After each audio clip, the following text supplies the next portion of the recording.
Hello, hello. I got a new microphone. I'm testing it out. I look like a sports announcer or something, but it'll leave my hands free.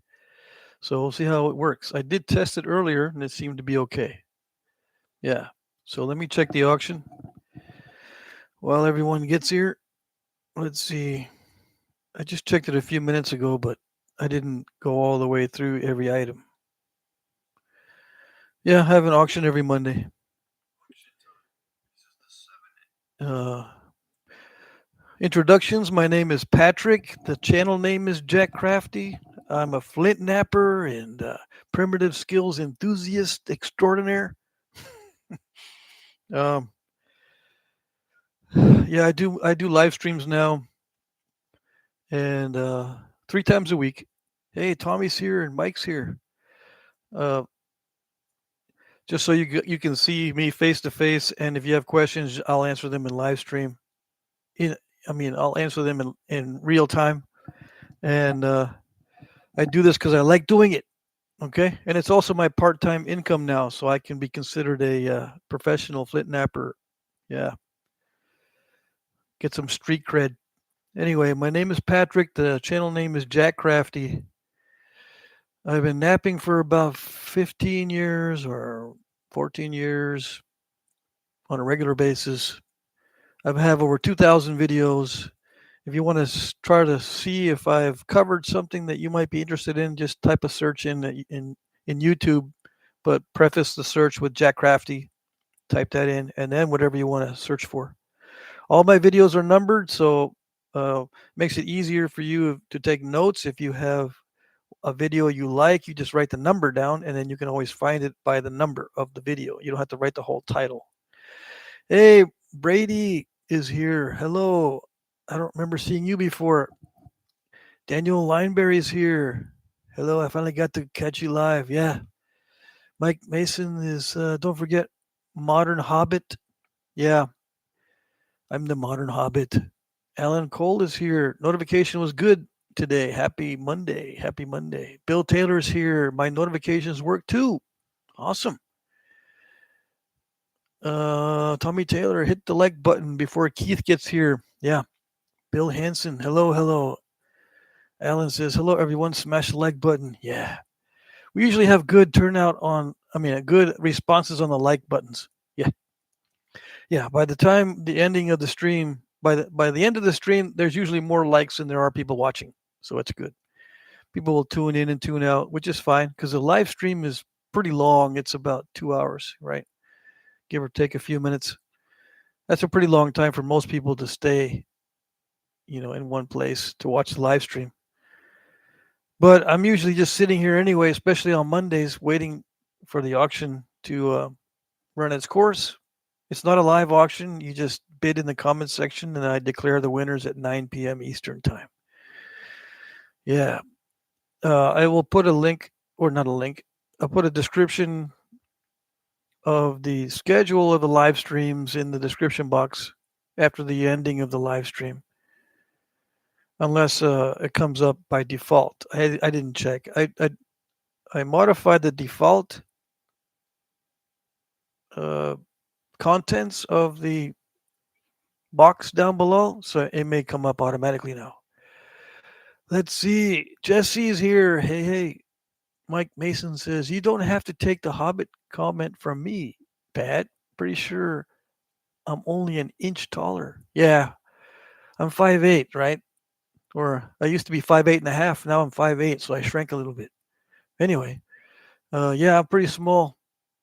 My hands are small, so everything that I nap looks actually bigger than it actually is. Yeah. And I have lots of allergies. That's why I called myself Allergic Hobbit when I first started making videos. Yeah, that's my Indian name, Allergic Hobbit. Anyway, I do have another channel called Allergic Hobbit where I only use natural tools. I don't ever check that channel. I apologize. I never check it. I never post to it anymore. I want to post videos on that channel. Believe me, I do, but I never do because I run out of time every week. Yeah. I know it's just an excuse. Sounds like we have a little cold. Well, I'm using a new microphone, so this might be worse in quality than my other microphone. I don't have a cold, I don't think. Maybe I do. Uh, I did feel like not getting up this morning, more tired than usual. Jesse says, had so much fun watching your Clovis vids. Learned a lot. Good stuff. Thank you. Thank you. We're going to talk about Clovis here during this live stream. Where is that obsidian Clovis? I still got to make it. Yeah, I got plenty of obsidian left. I can make it. Asks for corn. Hello, hello. Russell Tate. Hey. Ellen Cole. AFC has arrived. Oh, yes. Ask for corn is here. Are your hobbit allergies acting up? Too much pipe weed? I don't know. I did. I don't smoke pipe weed, but I do smoke the cigars. And some once in a while I'll light up the pipe. Yeah, but it's that fancy tobacco stuff. Daniel says, I was wondering if you got the text about my points breaking, and when they do, sometimes I feel hand shock. And others I do, but still end up snapping. How much pressure should I hold the material? Difficult questions to answer unless I'm watching you do it. Everyone's amount of pressure differs by just a little bit. Yeah. The answer to your question is apply just as much pressure as you need and no more. Yeah. How much do you need? Whatever doesn't break the point. It always breaks. It always breaks. It always breaks. I want it to not always break. Lighten up on the pressure. See if that helps. If it doesn't help, increase the pressure. If it doesn't help, then what you need to do is you need to find that little zone, the Goldilocks zone. I can't tell you where that Goldilocks zone is. You just got to keep within not enough pressure and too much pressure. That Goldilocks zone is in there somewhere. And it may take you years to find it, just like me. It took me years to find the Goldilocks zone on pressure flaking. That's just the way it goes. Let's see. Alan, Mason, smoke him if you got him. Yeah, Keith is here. Not too late today. Now let me know how the microphone is working because I bought a new microphone so I can have my hands free. And it might sound kind of tinny or not so good. If that's the case, I won't use it. Ask for Corn says, yeah, that bend before the snap and half makes me harken back to the Little League baseball when you hit the ball with the wrong part of the bat. Yeah. Ellen says, uh-oh, Keith has arrived. Yes, yes. Devin Pinnan, hey. Brennan's here. Afternoon. Yeah, we're going to go till 8 p.m. Eastern. Tommy Taylor, hey, says, everyone say hi to each other. Yeah. Alan, are we talking about yesterday's leftovers? Let's see. We can. Whatever you want to talk about doesn't matter. But I will mention some things about Clovis because I'm amazed that people still think Clovis has to be made in a certain way, or it should be, or, according to experts, it's made in a certain way. No. Evidence suggests that Clovis was made in different ways during the process of making it and made to look differently depending on the culture that adopted the Clovis idea. And by all accounts, and in my opinion, the Clovis is a meme point, which means the technology spread without the movement of people. Okay, the people were already here. So it was a meme type of point where it's spread from far north in far North America down to almost the extreme southern reaches of South America within 300 years. Totally proliferated throughout the whole area in less than 300 years. That doesn't happen with movement of people because a lot of times movement of people is stopped by people that are already there. Now, if it was completely free of people and totally unexplored, I think it would take longer than 300 years because unexplored territory is highly dangerous. Yeah. And you don't want to bring your kids into new territories without knowing a lot about the territory first. So it's not so new. So you can establish, shelters in proper places and hunting grounds in proper places. The headset mic sounds great to me, said Keith. All right. I hope so. Yeah. I might have a cold then. I don't know, or coming down with something. I know my eyes are irritated today. Uh, it's supposed to rain soon. Mold is is growing. I have sensitivity to mold, unfortunately. Jordan's here. Jordan Kirkpatrick. Hello, hello. Mike Mason says, so the first bit of education on Clovis I got was when I was about 13. A guy named Corky who had done museum, Curte, something like that. No, I've read a ton of material on Clovis, and I've also bought lots of Clovis casts. I sold all my Clovis casts, but yeah, I did a lot of research on Clovis and found out that 90% of the internet culture around Clovis is wrong. The only thing they get right about Clovis is that it looks cool. Yeah, it's cool, which is true. That's about it. That's about the only true thing that you'll find on the internet about Clovis is that it looks cool. Yeah. Let's see. Museum curation. Okay, was showing me a bit about knapping. We made a Clovis with a fine point. I noticed yours and you spoke on that. Was your replica wrong? No, well, it can be wrong, but the fine point on a Clovis is not very common unless you look at the Simpson type Clovises in the southeast part of the United States. Then you'll see the fine, really pointy tips on Clovis as a regular feature. Otherwise, you just see a perfect little arc without a fine cunate point. It'll be like that. And sometimes they just flake right over the top. They don't flake the sides to a nice point. They just go all the way around the top with flakes, and the top is a little bit what appears to be slightly rounded on many Clovis points. And the usual Clovis look is like this. I'll show you. The average Clovis look is like this. The Simpson Clovis looks kind of like that, although the Simpson is probably more constricted down near the base, like a fishtail point, which is also common in South America. The fishtail look is more constricted down here, and the fine point on the Simpson types is pretty common in the southeast United States. So their culture like that fine point. But yeah, most Clovises are like that, which is much easier to produce. This is easier to produce than this. The more fancy it gets and the closer it gets to looking like a Dalton, the harder it is to make. So eventually, all these things became these.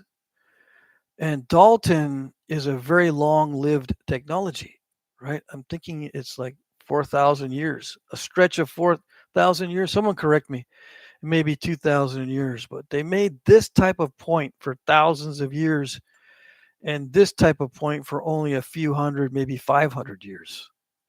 Very vast difference in the amount of time that this was used and this was used. Okay. So, and on the internet, they just think, oh, Clovis is so great.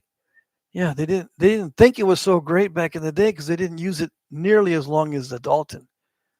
If you want to talk about great, the Dalton is the great one. The great one, yes. Don't tell anybody. Might start correcting internet culture, and we don't want smart people on the internet. We want to make fun of them. Yeah. Let's see. What did I miss? Probably allergies. Yeah, my allergies come and go. Although I have been sampling Alan Cole's cigars that he sent me. They are really good. I need to talk to him about how to roll those. What kind of tobacco are you getting? Uh, Clovis must have gone viral. Yeah, it's one of those points that went viral. There's a couple more like that too. Uh, Points that went viral and went all over the place. Um, like this kind of basal notch point also went viral during its time. Okay, instead of making a stem that sticks out, you incorporate the stem into the blade. Okay, that's a meme as well. When you incorporate the stem into the blade, that's a meme because it spread like wildfire. They started making them like this instead of making them with stems. Where is the stem point? What I'm talking about is, see, this is an external stem. Okay, the first points that are seen pre-Clovis have stems. Maybe not like this, but they're stemmed points. And then they went to this, and they said, let's try that. They went to that over a vast territory for many thousands of years. And then they eventually went to small little arrowheads and small little dart points too. This here that's in the thumbnail, I consider that an art point, but there are arrowheads that look like that, little small ones. So yeah, the side notching is another thing that caught on pretty fast. But the basal notch, where you incorporate the stem into the blade, is a meme as well. In my opinion, because we're scientists here, we only deal in opinions because they can be changed and corrected, and you can stand corrected. If you're definite and don't deal in opinions, you're not being scientific. Okay, because everything is kind of shaky. It's on shaky grounds. It's valid until proven otherwise, right? But you're always looking for the proof that can discount what you're saying. Science is open to criticism and is not certain at any time. There's no settled issues within science. Okay? Just positive data. Yeah, that the data, it can be settled because data is data. Oh, I found a pen. It's 4.5 inches long. That's settled because it's just data. But who made it? If we don't know, if it's a mystery, we can only conjecture and have an opinion. It can be educated opinions, but you may be wrong, and you have to be open to correction. But everybody knows that, right? Everyone on this channel knows that. I don't often describe it correctly, but I try. Let's see. Where in Virginia, nearest me, could I go look for Clovis that you or anyone else heard of? I can't answer that one. There's no way for me to know. Besides, how do I even answer a question like that? You've got to look at where they've already found Clovis points and then go to those museums. There you can find a Clovis in a museum, a real one. I've seen real ones in museums. Yeah, that's the best way to find a Clovis. Ask for Corn says, yeah, the Florida ones sometimes are pointy instead of having that shovel nose tip. Very true. Someone who knows. Mike says, yeah, ours we made was very straight edge to the point, very thin. I think the flute was 1/3 the length of the point. Yeah, but the flutes often vary. Your Clovis is really good, but that Dalton was sweet. Oh, thanks. Don Reed's here. If it's on the internet, it must be true. Yeah. Mm-hmm. Yeah. That's what the internet people like to say. The ones that live on the internet, because it's their home. They say, my home can't be all wrong. No, it's my home. Okay.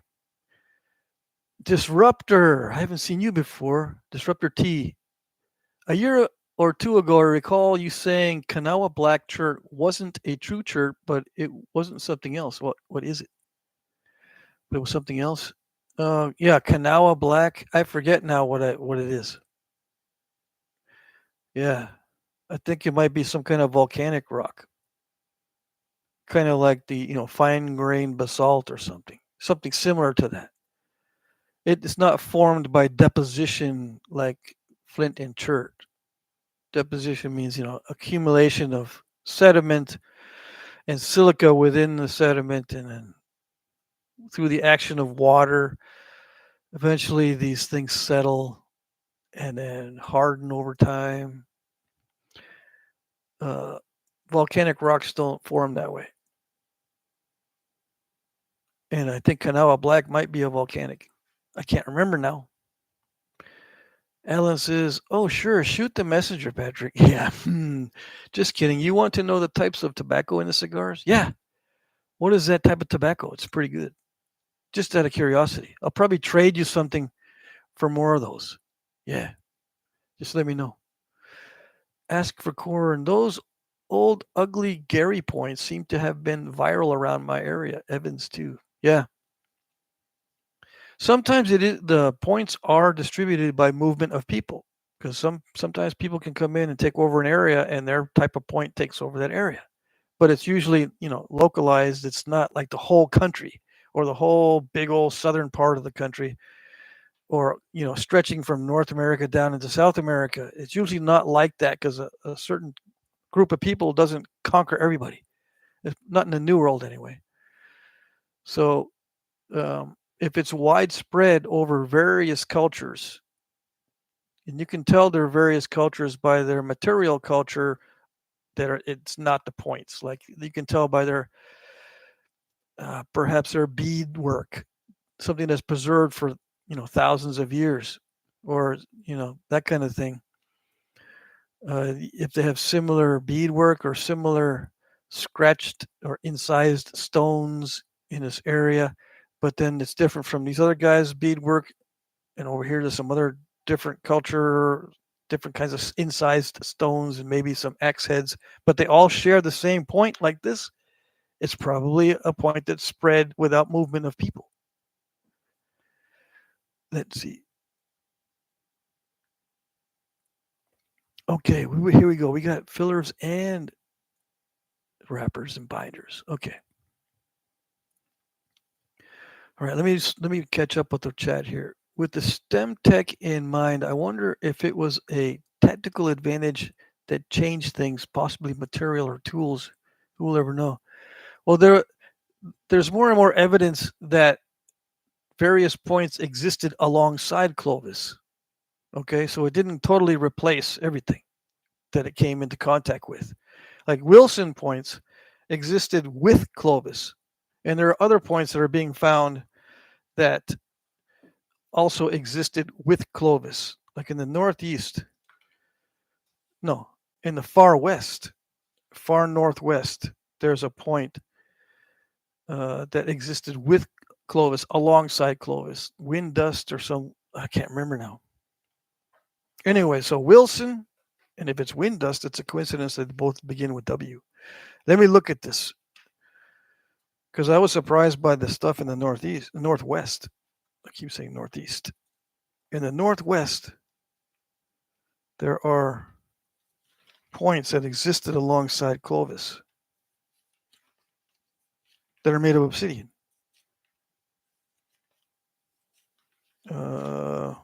What the heck? This is, oh, these are Alaska. Never mind. I'm looking in the wrong spot. Okay. Paleo to early archaic. It is the wind dust. Okay.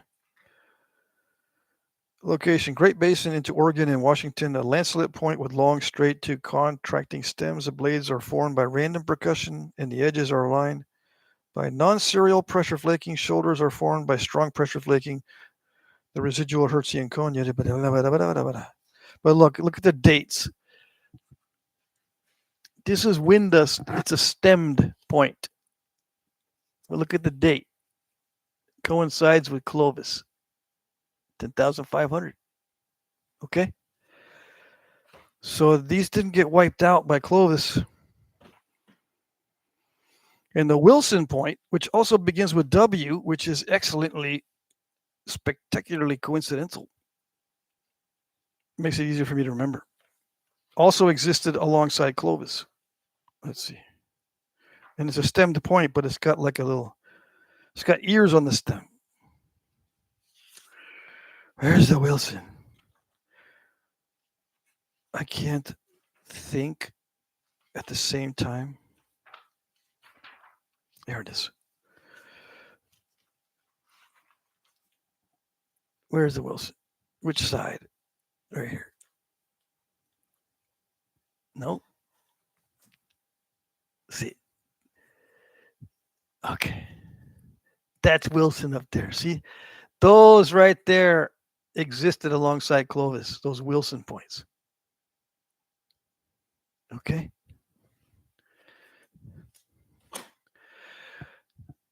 Where am I?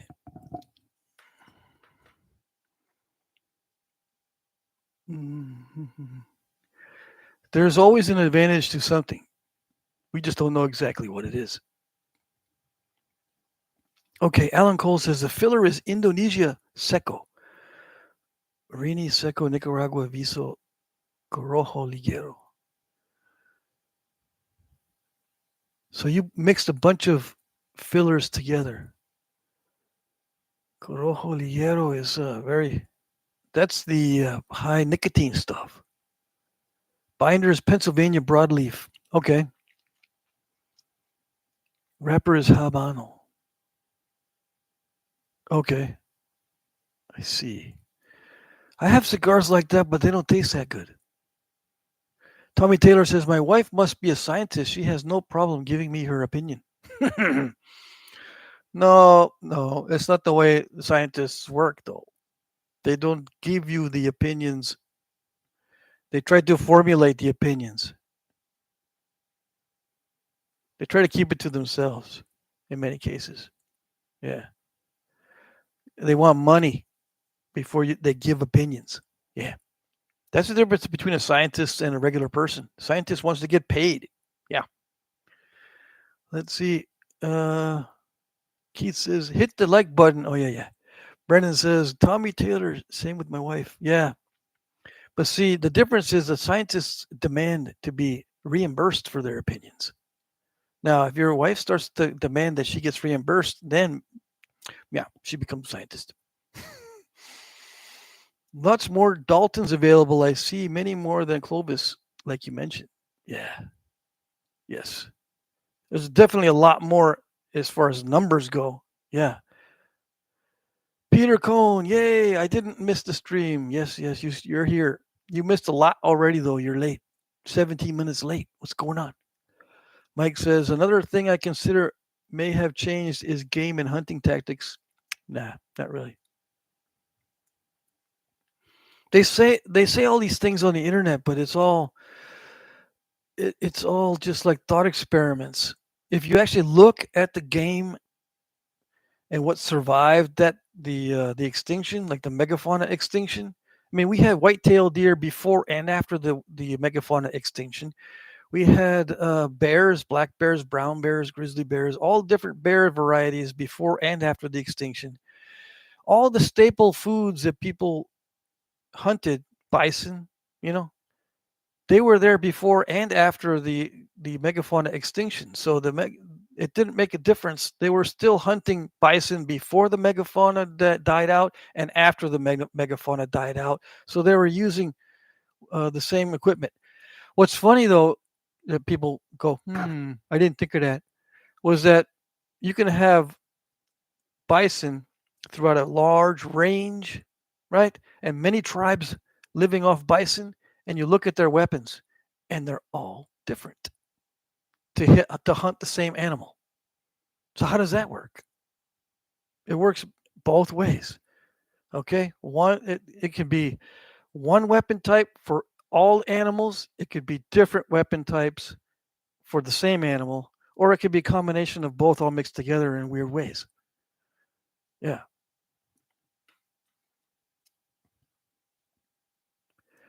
Is hold up the obsidian pointy for a thumbnail and make the mustache from a tail part. What?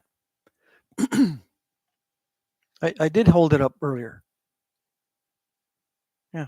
You can make a mustache. Uh-huh. Let's see. Jesse says, for questions on Clovis designs, if you want to nerd out on it, go to Lithic Casting Lab and look at the cast. And yeah, it's a good place for sure.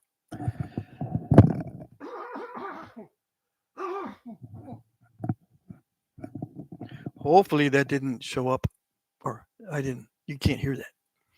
Coughing my lungs out. Mm-hmm. Peter says, Wilson looks like what I get when I blow out the side of the notch and then have to do it over. Do it to the other side to keep it symmetrical. Yeah, mine too. Oh, yeah. Wilson is very easy to do.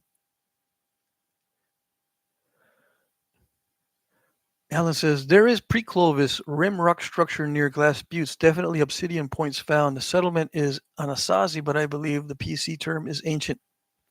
Yeah, the PC term for Anasazi is ancestral pueblo.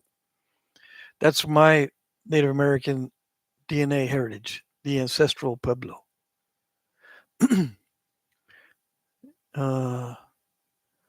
Hey, Peter. Everyone said hi. Yeah. Buckskin NYB is here. Thanks for making the Clovis videos. They're awesome. Oh, there's more to come, but thank you anyway. I'm going to make a lot more Clovis videos. Yeah, I've only done 4 parts. I'm going to make like eight parts total because I have to make a bunch of Clovises anyway. So I'm going to be getting into filming what I'm making so I don't waste time making special videos other than what I'm doing. Yeah. A lot of people want me to send them Clovises, and this is back orders from over a year ago up until now. Let's see. Ralph is here. Hello, hello. Hey.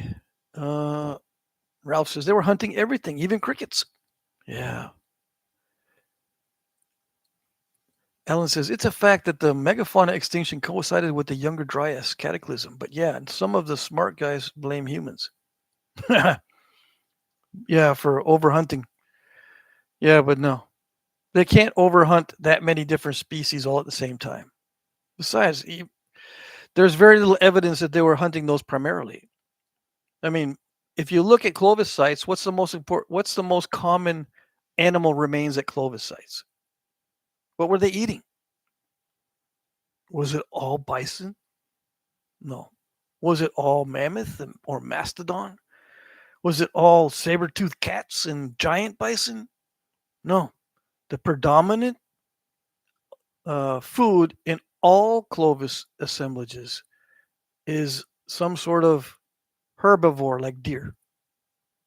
Okay? Especially deer. Deer, elk, and sometimes the wild sheep in the West. But if I'm remembering correctly, the most common faunal remains at Clovis sites is either white-tailed deer or regular bison. That's the most common. Okay? Let's see. Hey, everyone says hi. Everyone says hi. Younger Dryas talks tend to get dangerously close to Terence McKenna theories. Yeah, I don't really research too much of that. I look mainly into projectile points. Yeah. If there's pictures of points, that's what I look at. When I research, I go, hey, where's the pictures? Yeah. 4 pictures, that's it. This is lame. Click. Let's go to the next one. I want a lot of pictures, drawings, and stuff like that. Ask for Corn says, that's crazy talk. If we hunted the megafauna to extinction with darts and spears here, then why the hell didn't that happen in Africa? Yeah, why? Where they have way more time to get the job done. Yeah, and way more people too. This must be where all the flakes are, says Ed. You got it. This is where all the flakes are. Every kind of flake, especially controlled flakes. You know what a controlled flake is, right? That's what the archaeologists think that is on all these points. These are all controlled flakes, especially the overshots. Yeah, especially the mistakes. The mistakes are all controlled. Hmm? Dr. Nathan Excelsior III. Now that is a name. Hello. Caribou hunting for the Great Lakes in New England. Yeah, there was a lot of caribou hunting. Yes, in the areas where caribou were plentiful. That is true. Forgot about those. Keith says, Ed made it. Oh no, everyone check your bids.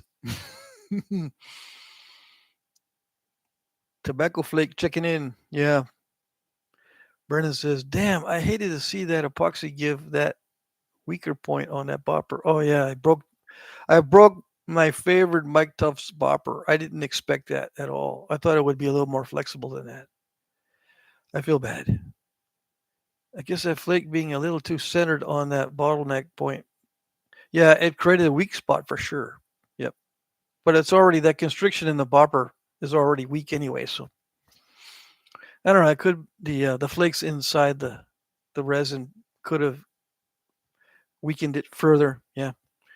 Ask for Corn says, is it the desired result of using Head and Shoulders shampoo? What?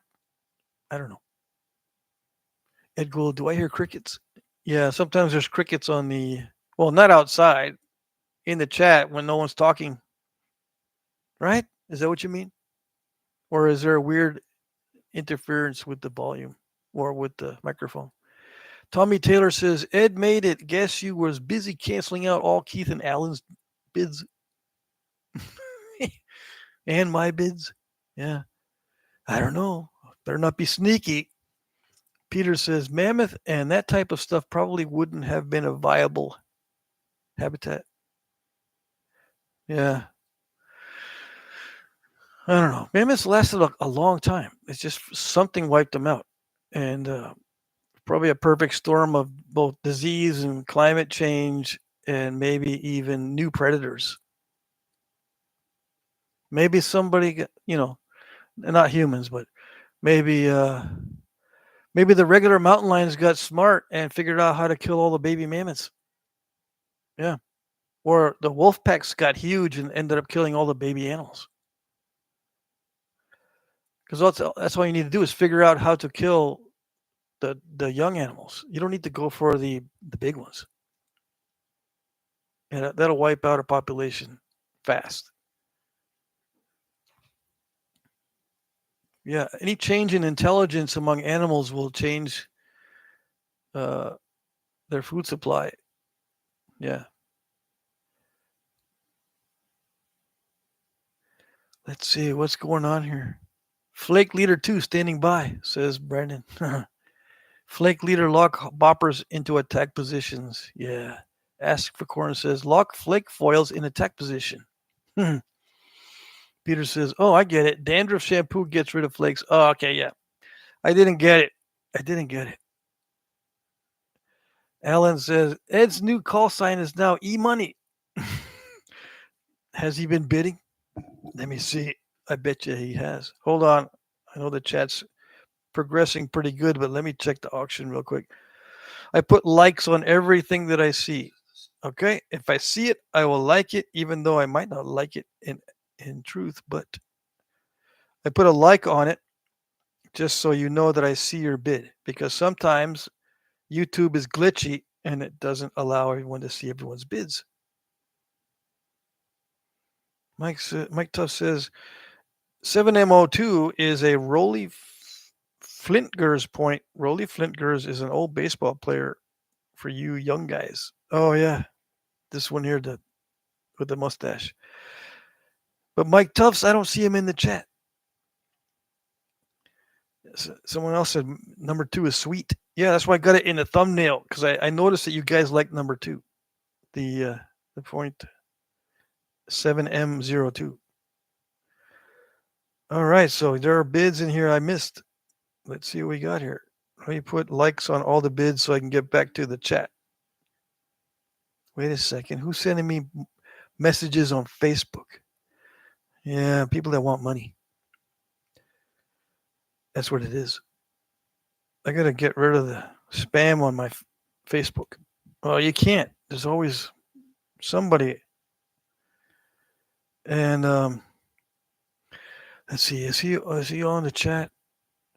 I got spammed by somebody that needs to check his email because he got hacked. Yeah, unfortunately. Man, I guess I don't want to name him online, but let's see. Yeah, he got hacked. Jim, let's see. There's too many Jims, so don't get confused. All right, let's see. Almost done checking the auction here. I'm putting likes on everything that I see.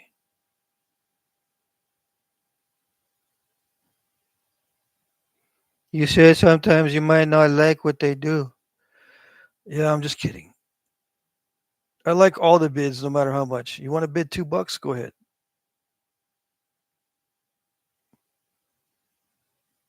I don't care.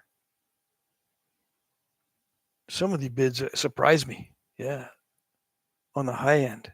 I go, wow, I need to make more of those, and I never do. It depends. It all depends on luck. It seems, that's why back orders take me so long because there's issues. I break stuff. Sometimes I can't get the material. Sometimes I lose the information, like a note that I write on somebody's back order. Where did I put that? And sometimes I just get overwhelmed and I say, okay, I'm not going to do the back orders this week because it's just too many. I'm going to focus on the auction, and then I regret not doing any back orders for that week. So it's variable. The way I can be most productive, believe it or not, is to do everything at random. That way, if I break something, I'll just make something else real quick that won't have anything to do usually with the one that broke, right? And it doesn't matter because if I'm trying to make Clovis's, let's say,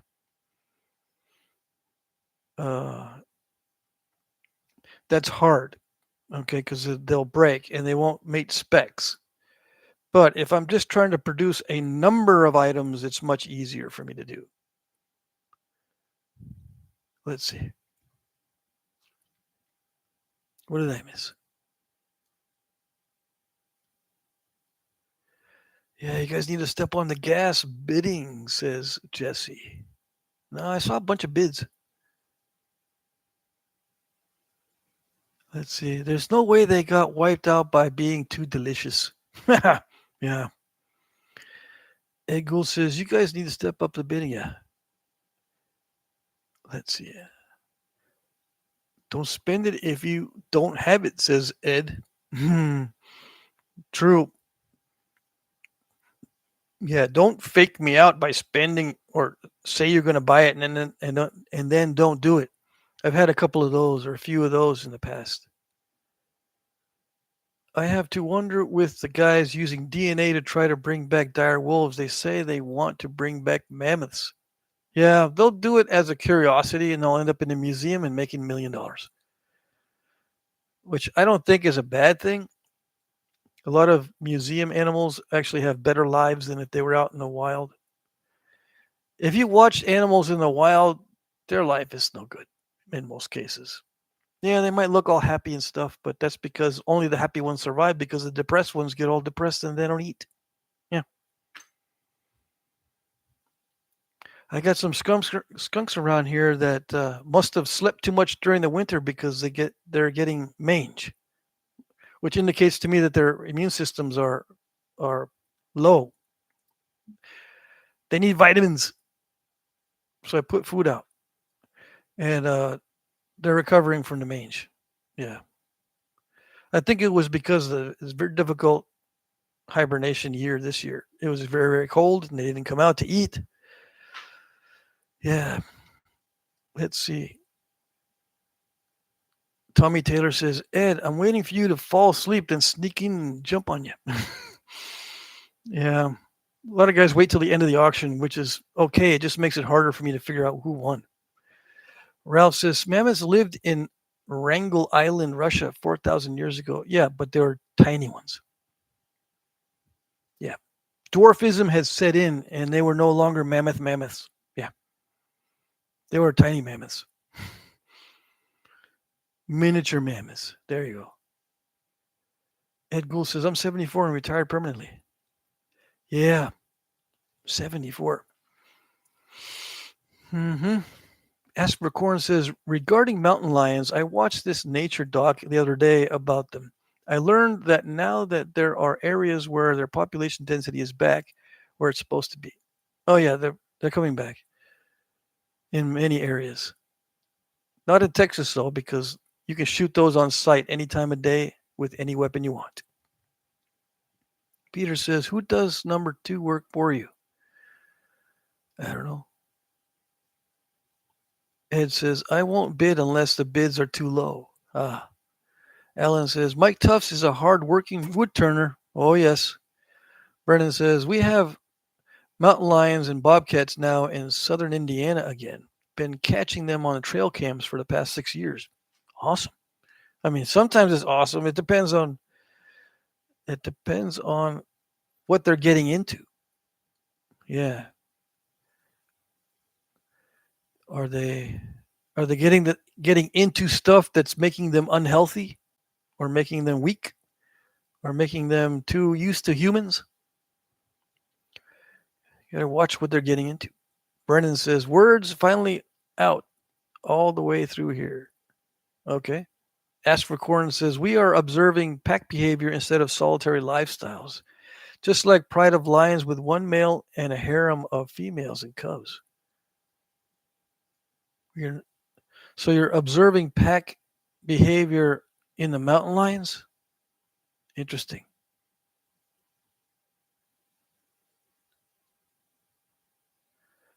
Let's see.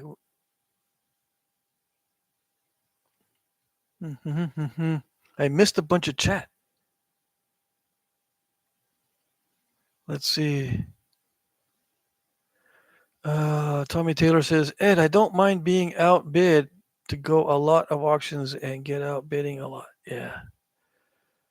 Keith says, step on the gas with the like button. Yeah. Alan says, does anyone know what the natural predator of pronghorn antelope were?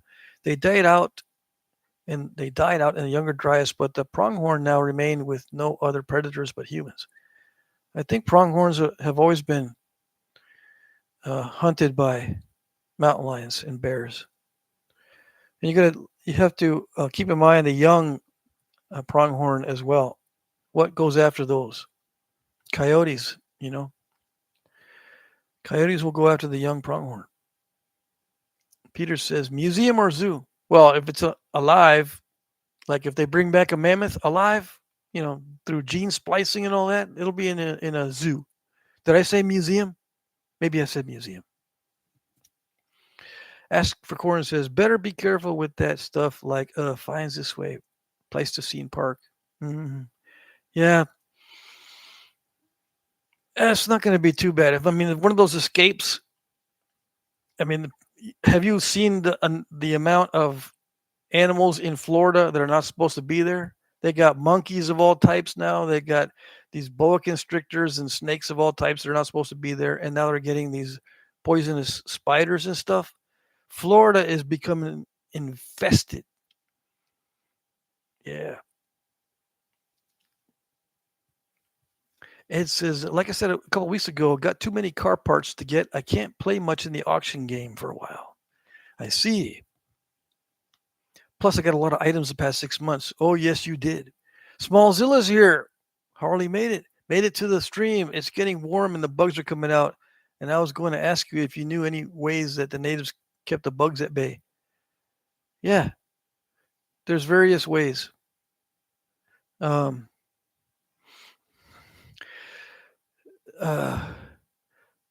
think one of the easiest ways is you build a lodge high up in the air in a tree, like a tree house, right? The bugs are low, and you build a tree house or something with something stilted high enough to get away from the bugs. Yeah, because the bugs like to stay near the ground. That's the easiest that I can think of. But you can smear different plant resins on your skin and stuff like that. I just don't know the specifics. I know that birch tar in the old world was used to smear on your skin to avoid mosquitoes and stuff.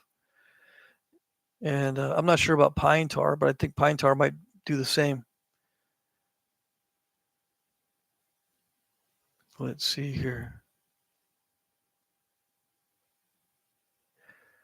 Brennan says, ask for corn. You cracked me up, Jeff Kornblum. Alan Cole says, I want a Shetland mammoth. Yeah. Ask for corn says, best way to get rid of mange is a few dips in a warm bucket of heavy tide washing powder. Water works great. Yeah, I just can't, you can't get next to the skunks because they don't like it. They'll mace you right in the face, so to speak. Ask for corn says, I don't know. I do know. Alan Cole. It was the American cheetah. I don't know what that means. Peter says, towards the end of the pieces that were cold enough places, okay, towards the end of the places that were cold enough did not have enough food for the mammoths. Yeah, that's what they're thinking, but I don't know. Ask for Corn says, that's why the pronghorn are so freaking fast it can keep up with further distances and other ungulates around. Yeah. Ask for Corn says, yes, I know. They were pretending upon by the extinct American cheetah. Oh, I see. That were predated upon. They were predatorized. Let's see. Hey, Mike Tufts is here. He is here. Did you see that I broke the fancy bopper? It's embarrassing. Let's see. Alan says AFC pack mentally observed with cougars or any cat other than lion is a queen with her kittens. I have many friends in wildlife. It's consistent. American cheetah, yeah. Jordan says citronella. Yeah. Now, is citronella something they used back in the day? I don't even know. Keith says a lot of invasive species in Florida are pretty much staying in the Everglades. Yeah, for sure. That's where they find the most food without resistance from people. Yeah. Yeah, Florida is infested with creepy crawlies. Oh yeah. Ask for Corn says, hey, okay. Ask for Corn says they hate smoke, and I read that you can burn termite mound interiors and that keeps the mosquitoes away. Yeah. Just try it. I've tried using smoke to keep mosquitoes away. No. I mean, it works a little bit. The citronella stuff seems to work. Yeah. But yeah, I've sat next to smoky fires and the mosquitoes just bite me on the back of the neck and on the back. They know how to stay away from smoke. It doesn't bug them that much. But the citronella, it works pretty good. I just don't like being around it.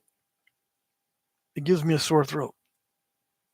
Yeah, and it brings back memories when my mom used to bring us to the drive-in, and we had citronella little things that spiral mosquito anti-mosquito spirals that you light one end and it'll just keep going around in a spiral like an incense.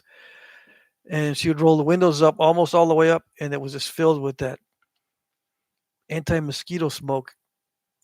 I hated that. Ed Gould says, I saw a video of an African washing his head and face in a stream of cow piss right from the cow. Yeah, there's all kinds of weird stuff. All that weird stuff gets viral attention on the internet. I don't know how true that is. Jesse says, got to watch that skunk mace. Yes, yes. Buckskin NYB says, probably a dumb question, but is it a Folsom that has the flute to the end? Yes. But not always. Sometimes they're only fluted on one side. Did you know that? Sometimes a Folsom isn't fluted all the way to the end. But the classic form, the form that archaeologists like to put up as an example, is fluted from base to tip. Yeah. But they're not all like that. And some Folsoms don't have any flutes at all. Did you know that? You wouldn't know that from internet culture. Some Folsoms are actually made from flute flakes. Yeah. So they're different sizes. They're not all the same size as you would think. Let's see. Aspercorn says, put some bait down and stand on your roof above them. Yeah, but then how do I wash them with the Tide? Do I just throw a bucket of Tide detergent water on them? You would think it would get in their eyes and they'd be all like, I don't know. Put some bait down. Yeah, I have not seen it yet, says Mike Tufts. Oh, okay.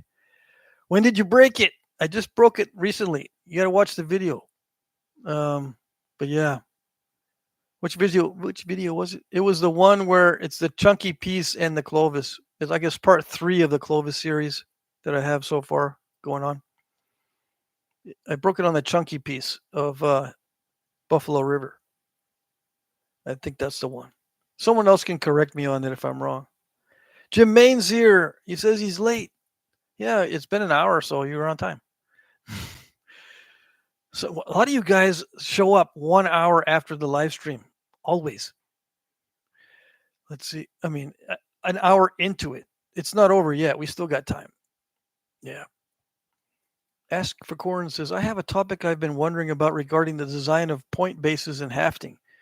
I have a foggy memory about either reading or hearing someone say that the reason you don't see high effort notches appear until long after the concave ground lower 1/3 or basic stem base points. Something about the reason for that being a result of people beginning to use sinew to have points instead of bast or vegetable fiber of some sort. Does this seem like BS to you all too? It seems like it would be hard to cite surviving evidence, but still very likely that ancient people were using sinew before arriving in the New World continents. Yeah, the one thing that I do notice about ground down edges is that you don't need to do that with sinew. You do need to do it if you wrap something tight around it. Like if you have a sharp edge and you try to wrap something tight, it's going to cut whatever you're wrapping with. Okay? But if it's ground down and you're wrapping it really tight, it won't cut it. Now, why would you want to wrap something real tight if you have sinew that shrinks and holds it tight? Well, you're using plant fiber in that case. So the case for plant fiber is pretty strong with stuff that has ground down sides. That's where they probably use plant fiber because it doesn't shrink when it dries. You have to wrap it tightly, and you don't want tight wrapping to cut when you're wrapping. It will cut. How do I know? I don't know. Let's see. So I'm not sure exactly what you were getting at there, but ground down edges to me indicates the possibility of plant fiber hafting or hair or something that would cut easily and sinew too. If you're wrapping it tightly, a sharp edge will cut whatever you're wrapping with. Let's see here. Buckskin NYB, he was trying not to break his Clovis point and broke the bopper instead. Mike says, you're not wrong about the zoo. Odd they keep saying they want to rewind them from the environment, though. Yeah, they want to bring them back. People are emotionally attached to the megafauna because that's what they grew up with in the little children's books. That's my theory.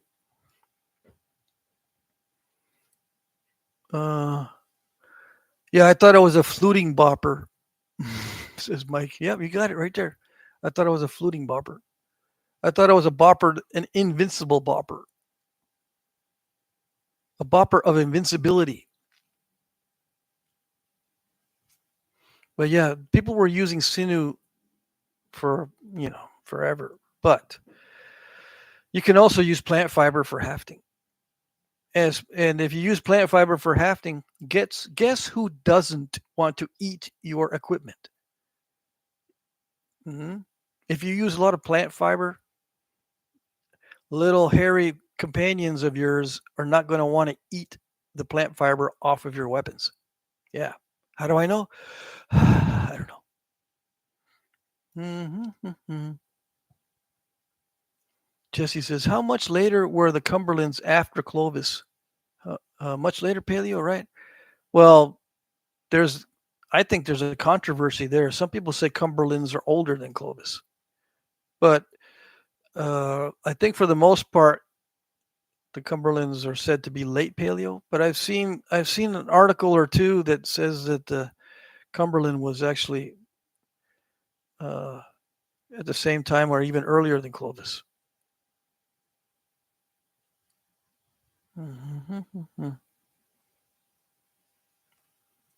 Let's see. Alan, but I don't know for sure on the dates on the Cumberland. I don't have Cumberland here. I do have it in this book. In the Overstreet, I can look at the dates on Cumberland. But keep in mind, the Overstreet guide is only about 80% correct in my view. I'm estimating about 80% correct. So there's about 20% margin for error. South Central, North Central. Let's see. I think it's in North Central.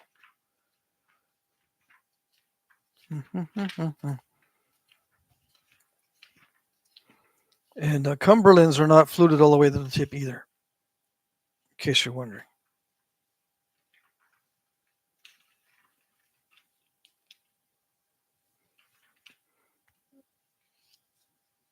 Okay, Cumberland, 11,252, 10,000. So this is before Clovis. Let's just look. Elimino. Okay, look at the dates for Clovis.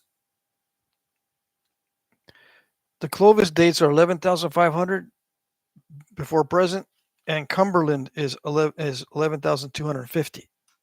So only 250 years different there, according to the book. So, which means Cumberland was right alongside Clovis. But I think I've seen a couple articles where they've got dates for Cumberland being older than Clovis.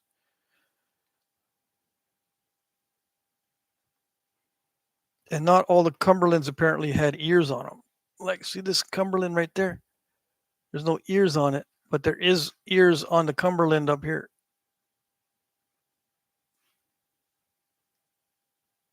See that? Unless they're broken off on the one here, but I don't think so. And these are actual size. Let's see. Yeah, so Cumberlands are not that long. They're comparable in size to Clovis, which is on the. These are the Clovises. These are actual size Clovises. So Cumberlands were about the same size, just made a little bit differently. Oh, let's see. What did I miss? Alan Cole says, Tufts, I emailed you Friday after the stream in case it ended up in your spam. Okay. Oh, let's see. Ask for Corn says, yep, just do your best to soak them. So I should just dump the Tide detergent water up on the skunks. Yeah, I mean, it'd be easy to do. I just put the cat food next to the door and I can just open the door and go, you surprise. Yeah, but they'll mace me or they'll perfume the door. Yep, just do your best. Yeah. Mike says, I can't watch the video. My tools are like children to me. David Blaylock's here. Just came in from making a glass buttes trip, a triple flow point. Okay. I just came in from making a glass buttes triple flow point. Awesome. David, do you have a channel? David Blaylock, do you have a channel? Mike says, Alan, let me go back and let me go look. It may be held together. Maybe had. Okay, hold on a second. I'm reading impaired, okay? That's why I listen to audiobooks. It says, Mike Tufts says, Alan, let me go look. It may be had another fella tried to email me and it didn't show up in the regular. Keith says, I understand, Mike. When I see it break, I wanted to hold a memorial service for it. When I seen it break, Ask for Corn says, it's the notifications for real. Sometimes they are an hour late or not at all. I see, yeah. That explains it. hmm This chat doesn't tell me how long, when it starts to progress really fast, it doesn't tell me there's lots of stuff down below. I miss a bunch of stuff.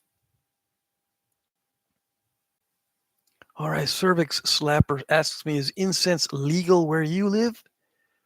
I don't think so. But you never know. I don't know the rules up here in Vermont.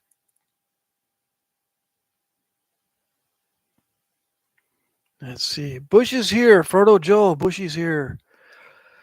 Michael says, public service announcement. That dude's gay.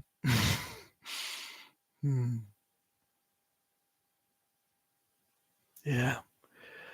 Ask for Corn says, I was just fishing for weather or not. You all thought sinew was in use here already when people first arrived. I think so, yes. Of course. How do you think they would sew together those skin-on-frame boats that they made? They used sinew. Yeah. Smallzilla says, just wanted to let you know your signs should be in tomorrow, Patrick. All righty. I got more signs like this coming, probably. Yeah. Thank you, Harley. I also included a couple 3D printed points. Oh, yes. Ask for Corn says, that's a good point. The dogs won't destroy your tackle. Yeah. Yeah, if you wrap them with plant fibers, they won't destroy it. Ed Gould says, I must have had some interior issues, Mike. Jesse says, got Danny's order of heat treat Buffalo River. Danny Collins sent you an order of Buffalo River. Incredible color and sweet stuff. Working today, but you better believe I was outside at lunch spalling it out. Yeah. Mike Mason says, so did anyone hear about the Pope and the Peter of Rome prophecy? We did it, y'all. This is the end. We just got to wait out the ammo supply and emerge silently with our napping skills. Brandon says, I'm excited to see what you 3D printed next, dude. Yeah. What did you do? Jesse says, maybe Cumberlands were made so well they were earlier from the original makers than when fluting tech spread to other versions of Clovis. Folsom followed? Yeah, nobody knows. This fluting thing, spread pretty fast, but it didn't last. Yeah. There's a lot of failures. I call them luck points because you're depending highly on luck to make those. Anything with flutes that are long is a luck point. So you're depending on luck to make it. I mean, you're depending on luck to make anything, especially thin stuff. Those are luck points too. The really thin stuff are luck points. The fluted stuff are luck points. The stuff with narrow entry notches or anything difficult depends a lot on luck to get them done. And if they don't look right when you're doing them, you got to toss it and start over. Let's see.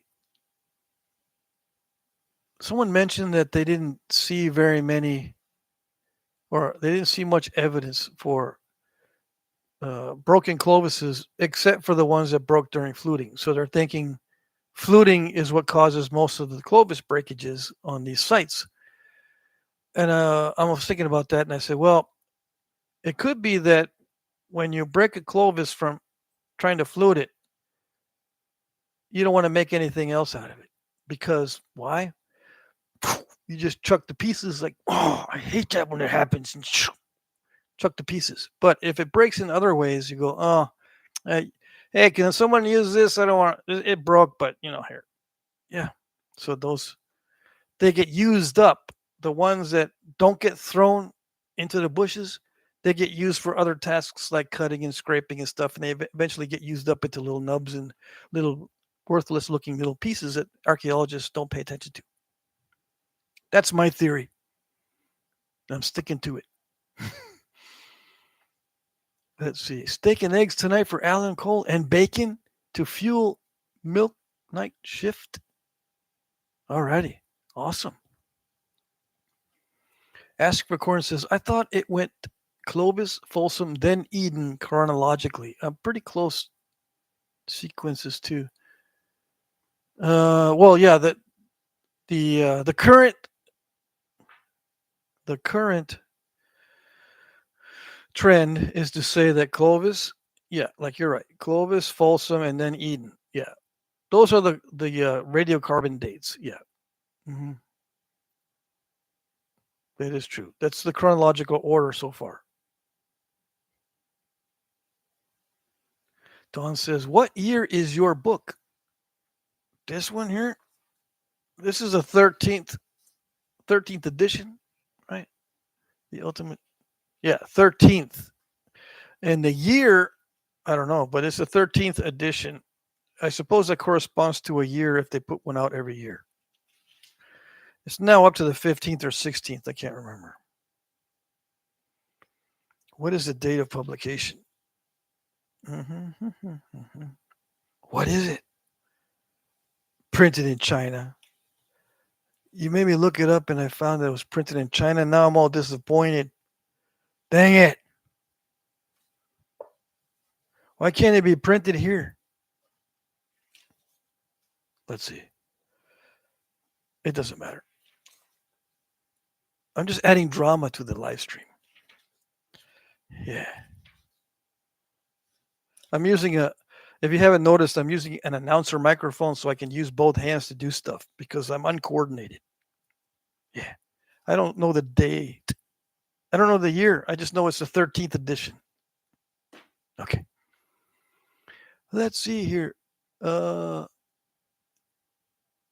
Ralph says, damn, that's fine eats, Alan. Yeah, steak and eggs and bacon. Excellent. Ask for Corn says, distance and gravity are your friends. Yeah. Niblets Bluff Knapping is this weekend. Is anyone here going? Yeah. Is anyone going? Yeah, there's a lot of people going, but if they're on the stream, probably not. It says, never know, though, the skunks might like it. Yeah, they might like getting doused with detergent water. I don't know. David Blaylock says, I don't have a channel for napping. Okay. Mike says, yeah, AFC legend says bone and sinew was the first weapons we used to turn on our creator. Keith says, 46 watching and only 30 likes. Oh, dang, look at 51 watching and only 35 likes. We usually have 200 likes. Yeah.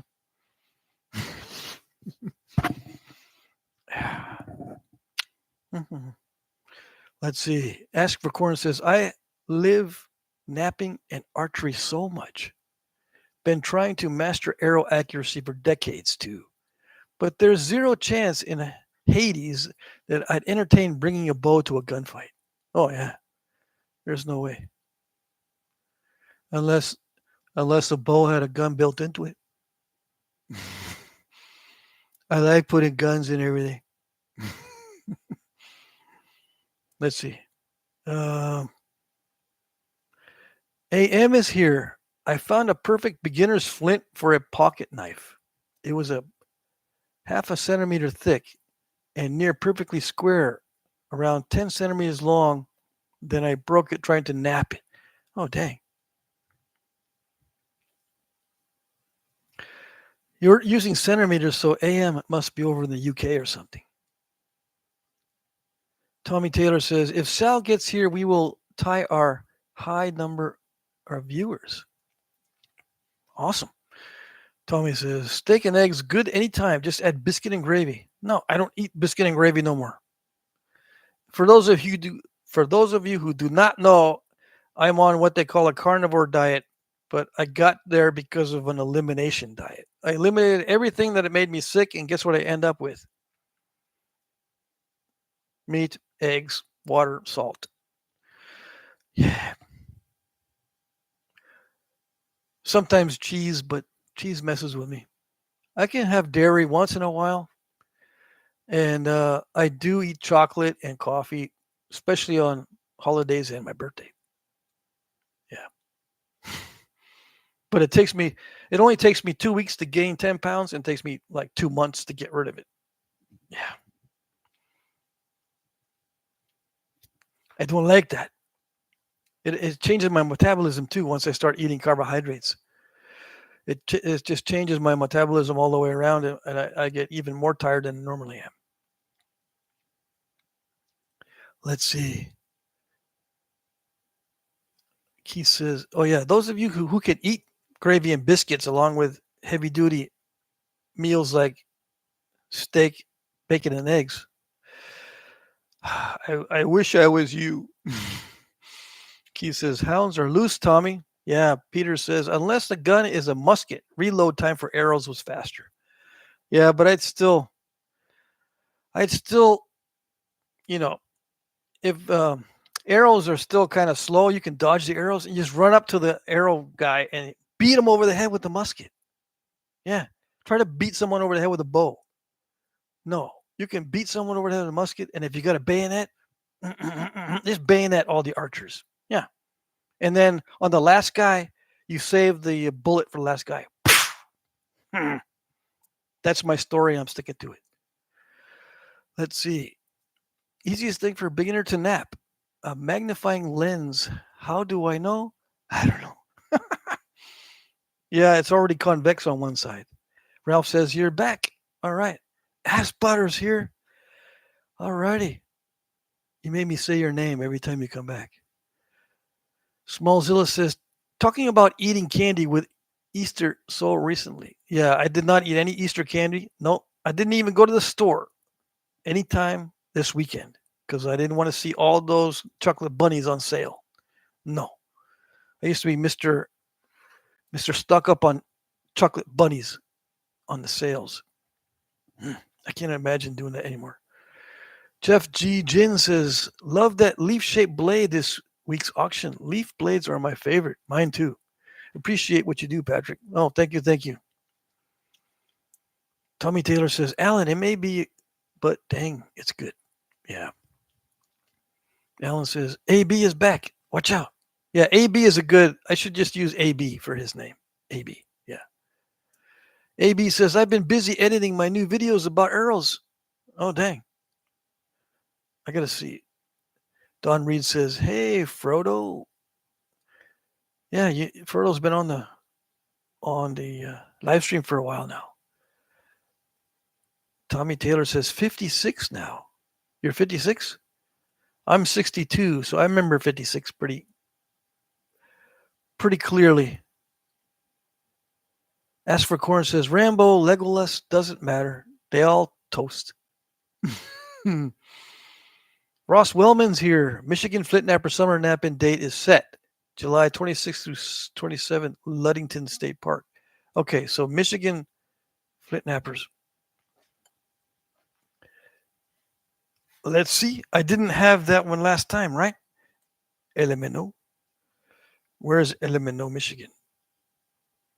There it is.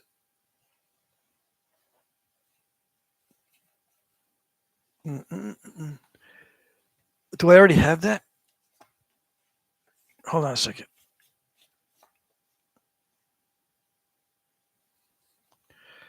Ludington, okay, to be announced 2025. So he says here, July 26th through 27th. Okay, excellent. We have missing information provided to us. Okay, write that down. I'm talking to myself. Write it down. July 26th through 27th. Good. I need to keep this card. See, I have a bunch of cards with the napkins. Keep this out so I can update my list. Yes, yes. There we go. Thank you, thank you. Excellent. That's what I like. cooperation, and support. Yeah. Smallzilla says, talking about food like this makes me wonder, was there anything as delicious as the food today back then? What would make a native say, I can't get enough of it? Has to be something. Yeah. I just watched a video on an old woman making maple syrup in birch bark containers. And believe it or not, you can get water close to boiling in a birch bark container if you hold it away from the fire at just the right place. And you can boil off the water. It takes forever. I mean, it takes forever with modern, not conventional, modern methods. But she was using the old method of making maple syrup by boiling it down in a birch bark container. And that stuff has to be just as sweet as what we have now. So, yeah, they would probably make maple syrup in birch bark containers. But there's other things that taste excellent, like, grilled meats taste just as good back then as they do now. Of course, they didn't have salt and all those other rubs that you put on meats, but smoked meats and grilled meats without salt. Well, they had salt back in the day because they would they would trade for it from tribes that lived near the ocean. Yeah. But yeah, even meat without salt, as long as it's a fatty meat, is excellent. But no, it probably was not as good as uh, what we have now. Yeah, that's probably why a lot of Native Americans got sick and fat when the Europeans came over, because they liked the Europeans' food better. Yeah, which was a bad thing. Yeah, tooth decay, obesity, especially alcohol addiction. Yeah, terrible stuff. Let's see. 45 viewers, so people left. Niblets Bluff, that's a funny name. Yeah, but it's a Knapping in Louisiana. Alan Cole says, Tommy, biscuits and gravy on chicken's fried steak with hash browns was a delicious favorite, but I can't anymore. Yeah, neither can I. Let's see.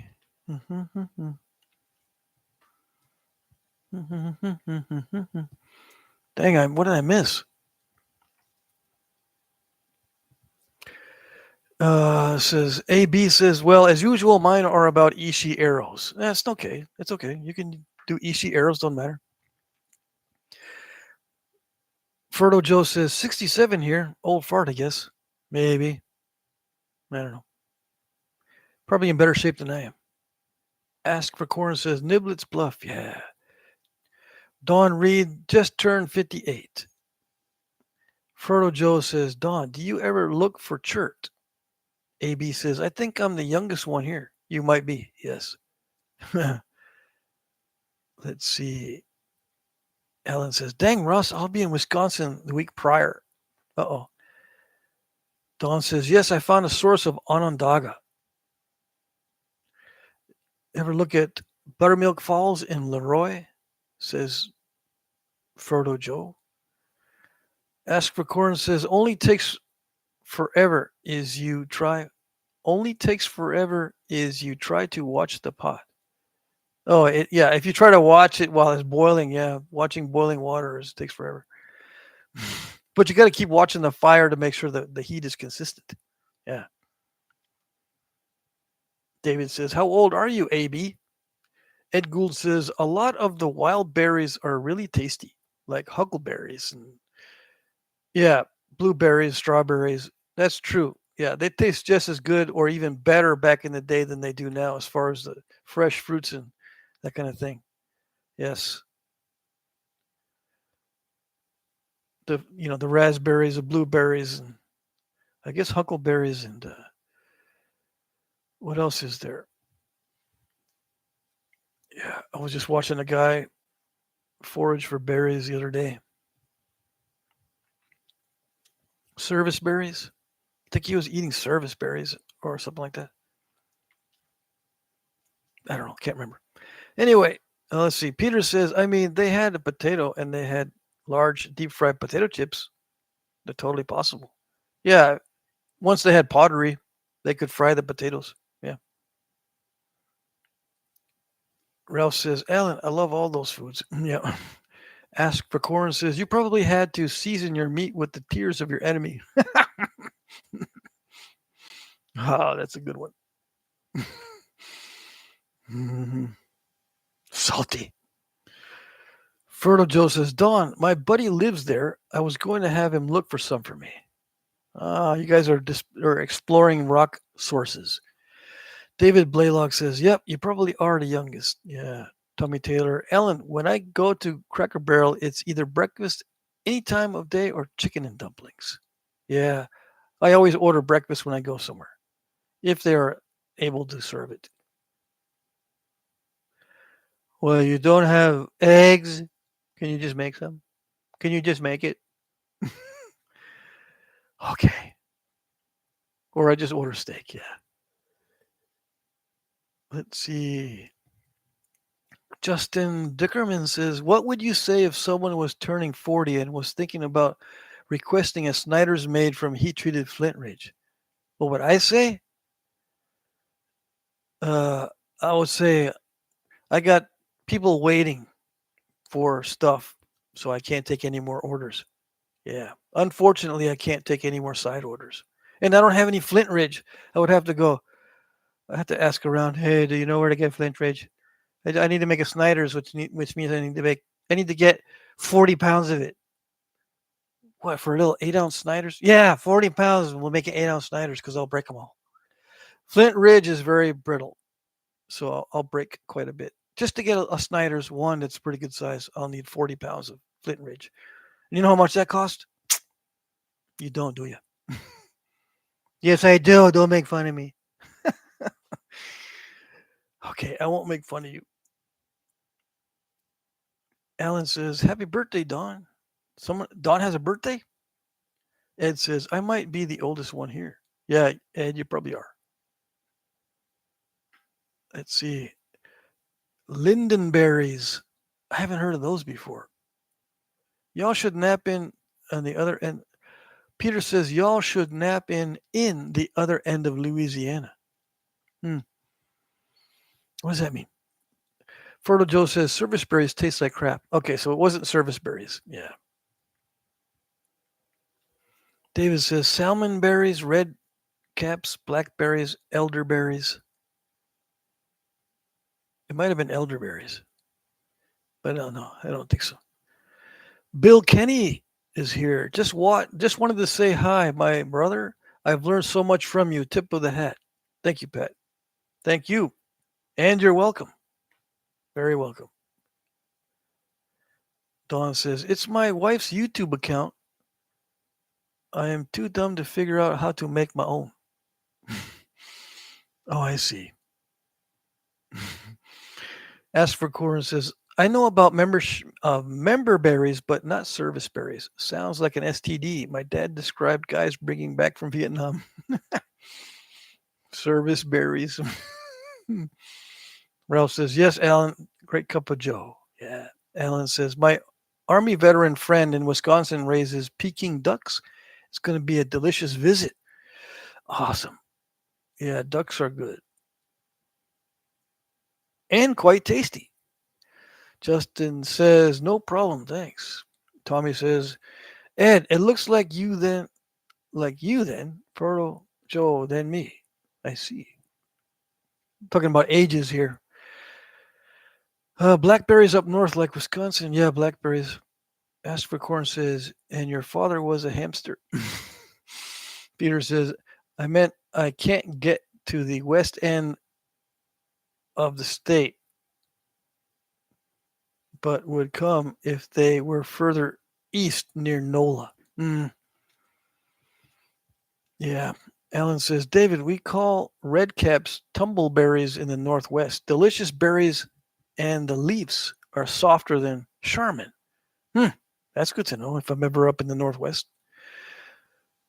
Fertile Joe, my dog gets a lot of dingleberries. cut your dog's hair, dude, or in that spot. Peter says, God, my typos are bad tonight. Yeah, and my eyes, even if they're not typos, my eyes create typos. See, I normally have to look at every single letter, but I've learned to try to just look at the whole word and guess. So it screws me all up.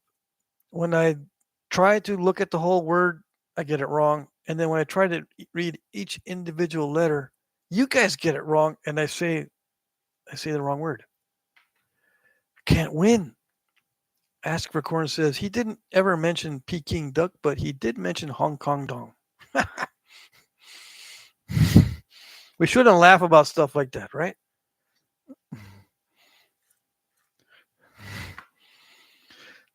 Let's see. Ed says they all be here before they know it. Yeah. Let's see. What else we got going on here? I was going to talk more about Clovis. There's so many misconceptions that where to begin? Where do I begin? Where do I begin with Clovis? Yeah, just remember the only thing true on the internet about Clovis is that they look cool. Yeah.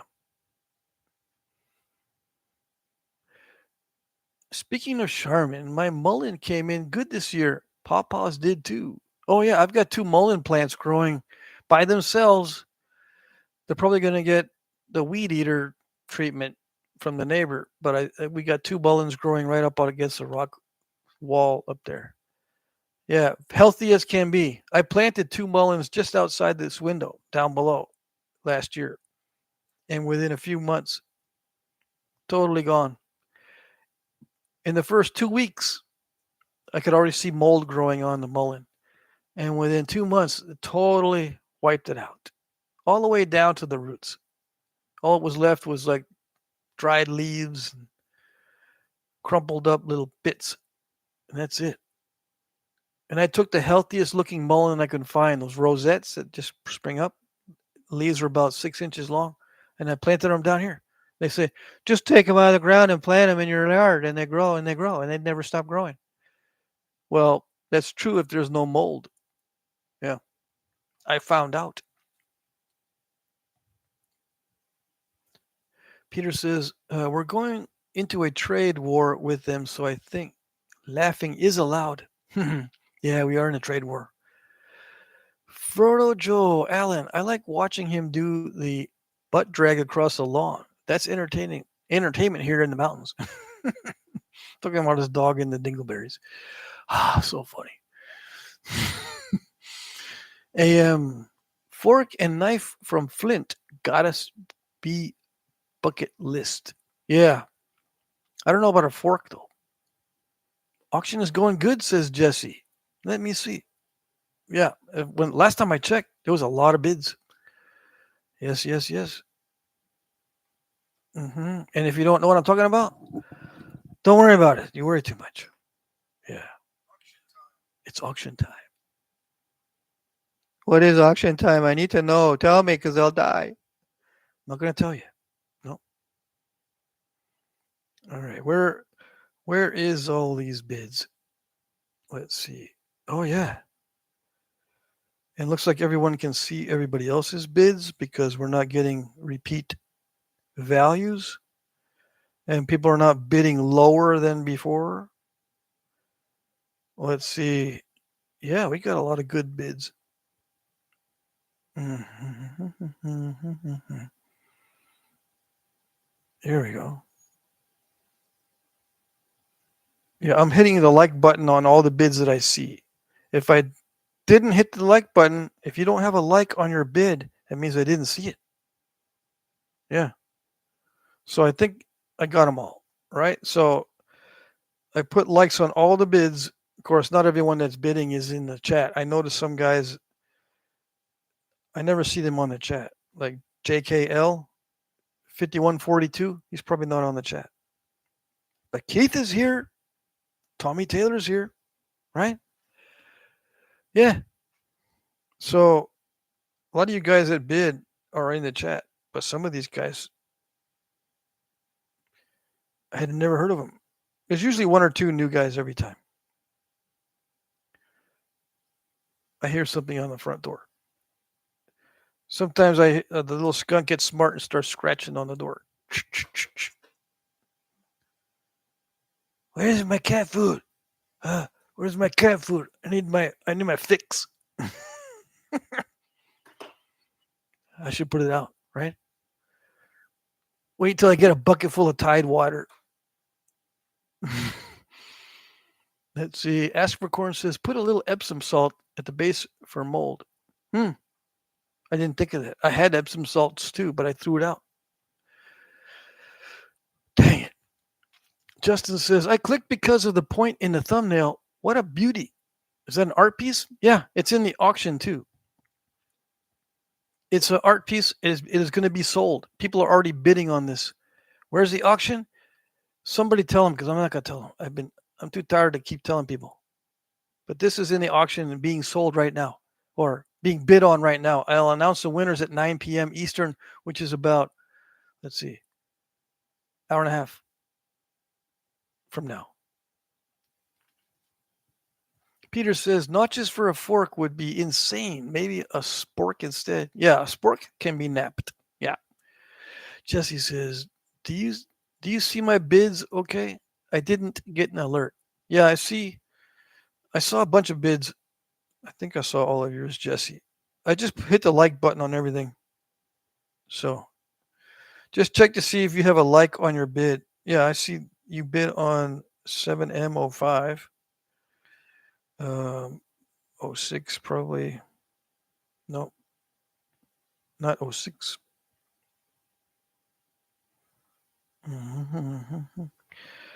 Yeah, I think I got likes on all the bids. So hopefully I'm seeing them all. Sometimes I don't see bids. And sometimes other people don't see your bid. YouTube gets glitchy.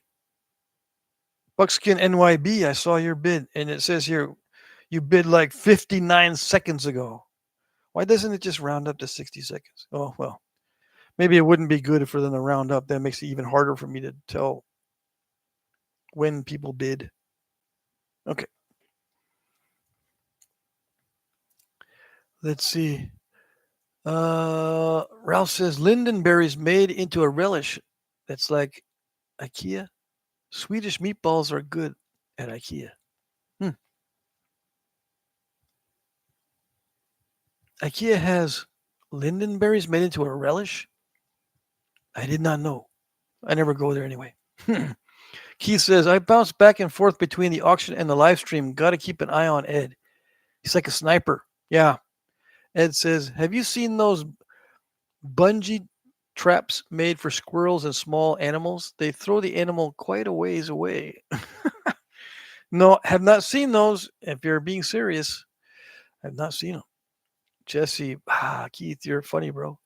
Alan says, diatomaceous earth may help with the mange on the skunks, but don't stress about it. It would be very sad for you to get sprayed. Yeah, I'm not going to get sprayed. I'm not going to bug them guys. I mean, I've gotten within 2 feet because they're right there at my front door, and sometimes I open it to take a look and see what they're doing. They're right there. They're like 2 feet away from me, but they are recovering from mange. They were bad last month, but now they're getting better. And it must be nutrition that helps them resist the mites. So I'm not going to mess with them. I heard that you can put medicine like ivermectin in their food, but the dose might, if they get too much of it, like if they're the only one that eats all the cat food that night, they might get a little bit too much and get all sluggish or whatever. Anyways, Keith says, oh crap, where are my pills? Edgo says, Keith must be off his meds. I don't know. Are you on meds? Buckskin NYB. Got to have that K&F blade, even if it's broke. Oh, I see. K&F is a Knife River Flint. Tommy says, Keith, I sniped you, Ed and Alan, but y'all canceled me out. I have to revisit. Alan says, Keith, it's E-Monday. E-money. Get it right already. Tommy says, heck, I take 17 pills a day, says Tommy Taylor. Oh, dang. Ask for Corn says, we always used to bend either green yopon or hazel shoots at a spot where multiple branches shoot off at the same point to make a fork. Oh yeah, to cook on camping trips. I can send you a pic if you want. No, that's okay. I mean, I've done the same thing with the kids though. I would just take just single branches and not worry about the fork part. You just stick them all on the one. Yeah, doesn't matter. I used to buy the little Smokies, the hot dog or sausage things. They just put one on the end, or a little marshmallow. Not the big gigantic marshmallows, but the medium-sized marshmallows, not the tiny ones. I would buy marshmallows that were medium sized, so I could just stick one on each stick. Yeah, nothing fancy. Because when you have 6 children, the everything takes 6 times more time. 6 times more time to do anything.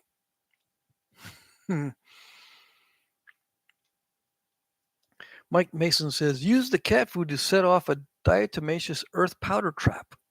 Yeah, I just don't want to startle them because they'll perfume everything in sight. Keith says, sorry, Alan, e-money it is.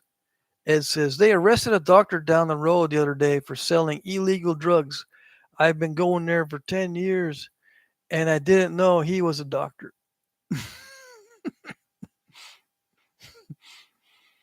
Keith says, I don't know. I didn't know he was a neighbor, your neighbor, e-money.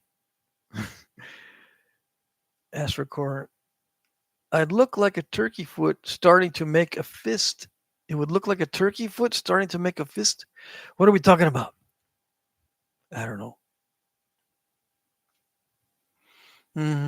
I try to read everything in the chat. For those of you who are new, they're just lurking in the background. Is that all you're going to do is just read from the chat? Yeah. If I had my way, that's all I would do. But people ask questions, so I got to answer. I have to answer no matter what. I just have that impulse. I have to answer questions. Yeah. Even if no one asks. Oh, I'll ask. Does anyone have a question? I'm bored over here. I'm just in here, and no one's asking me questions. With family and stuff. I don't have to worry about. I don't have to worry about people not asking questions when I'm on the internet. Yeah, they ask questions like, "How long you been so stupid? When you gonna shut up?" Roy says, "I sent you an email about the antler arrowhead pendants I've been working on. Who did you send it to? Because I haven't checked my email." Keith says 49 likes and 43 watching. No wonder the hounds are back on the porch. Yeah, we usually get a good amount of likes. Yeah, which is awesome. The percentage of likes on the live streams is much better than the percentage of likes on the regular videos, especially the auction videos. The percentage of views to likes is the lowest on auction videos because I think people are just tuning in because they see the word auction. They go, auction? What is that? Oh, they're not selling artwork or watches. Yeah. Oh, well. Let's see. Dawn says, I have hounds. Keith says, helps with YouTube getting your channel out. Yeah. Tommy says, Keith, we had 57 earlier. They let some slip by. Yeah. Not everyone's still here. Question. You do, you don't. I should buy a boat. Corky Romano. I don't remember that movie. If that's a movie. Or if that's from a movie, or is it a comedian? I don't know. Have you noticed a difference in view time on the no talk versus the talk videos? Yes. I know most of us here prefer your commentary. Sometimes I get more views on the no talk, and sometimes I get less views on the no talk videos. It depends on the crowd, I guess. The current crowd watching the Flintnapping videos. But I've noticed since I started doing live streams and showing my face like on channel news, I've gotten more people watching the no talk. Because I know if it was me watching me, I would be highly annoyed because I don't like watching my own commentary. I think that might be it. Yeah. I annoy people, so they watch the no talk more often now than the talk. Yeah. I think that's what's happening. Do I care? No, I don't care. Let's see. But I have noticed the difference. It used to be that not many people watched the no talk videos, but the ones that did were very loyal because that's the only thing they could stand watching. When you're going to do another no talk, please. I mean, come on. I can only hit the mute button so often because it drives me nuts. So I made no talk videos. Let's see. And they always watch them. Yeah. Jim Main says, does red osier dogwood take long to grow for arrow shafts? It takes 2 years. So no, the answer is no. But I think the ones I gather are like 3 years. I have a spot, well, for silky dogwood, but I think red osier takes 2 years minimum, probably more like 3. Is that a long time? Could be for some people. So I have planted silky dogwood and viburnum back here on my hill that I have behind my house. And the first year they just send up little bitty branches. The stalks don't get thick. And this year I'll see what happens.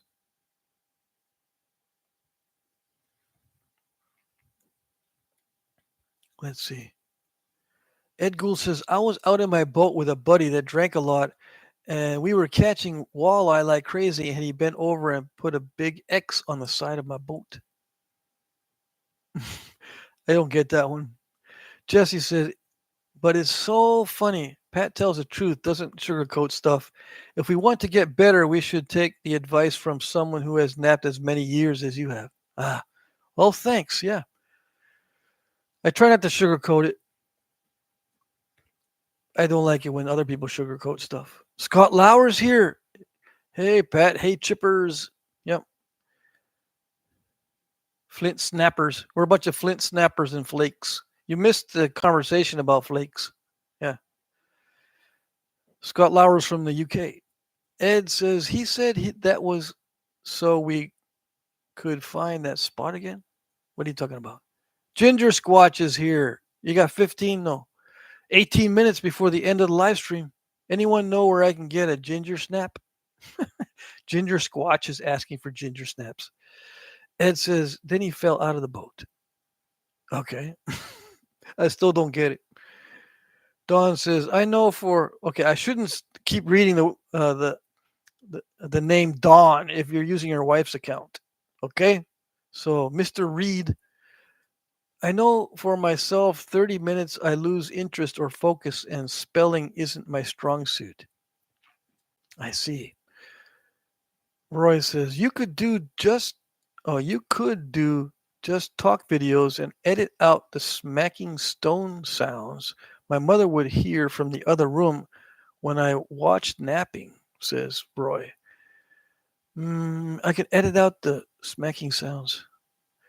I could record a no talk video and then remove the audio from that and then voice over it so you don't hear any noises from the napping, right? I think I've got an app on my phone that allows me to edit videos. I think I can copy the video so it's separate from the original, wipe out the noise or the audio so you don't hear anything, and then just voice over that non sound effect video. Yeah, I suppose. I think I would get like 5 views on that one though. Let's see. All right. UK has arrived. Yes. Jesse says, I would rather hear truth and get better than have my ego stroked. Yeah. Yep. Same. A. Aaron says, I napped an egg effigy yesterday for Easter. Is that serious? Because if you did, that'd be awesome. I mean, right? It It was very flat, or was it round like a regular egg? Peter Cohn says, "No, the clinking sounds are my favorite part. Yeah, I like listening to the clinking myself."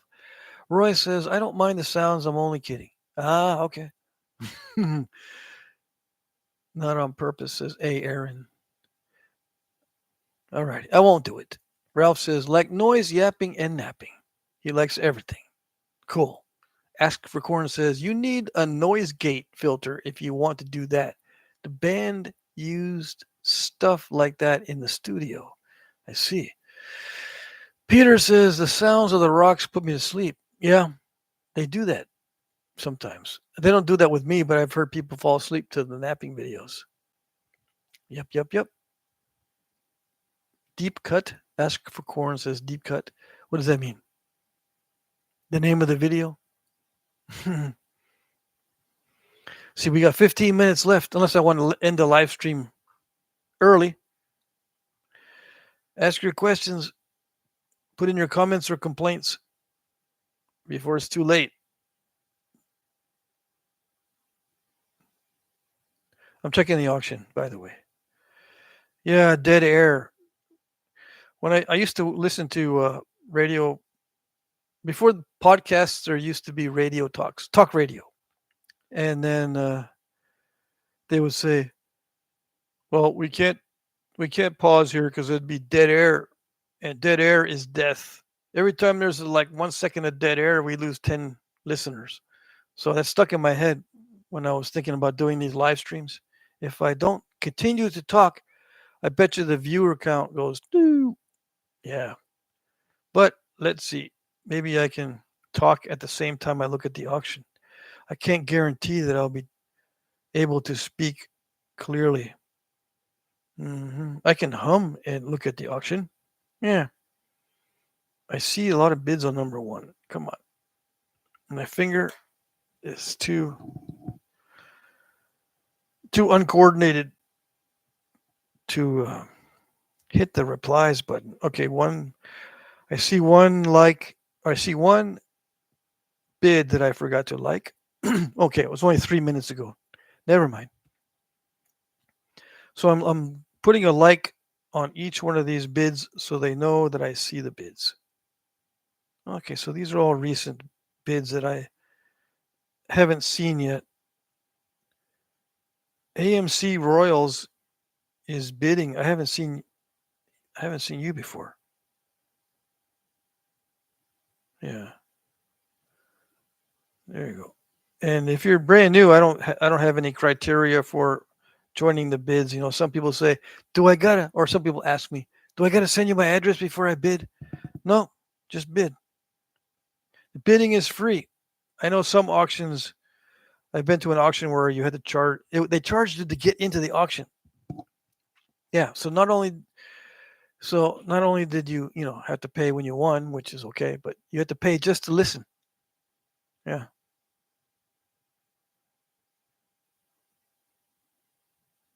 hmm I guess they didn't want just anyone crashing the auction.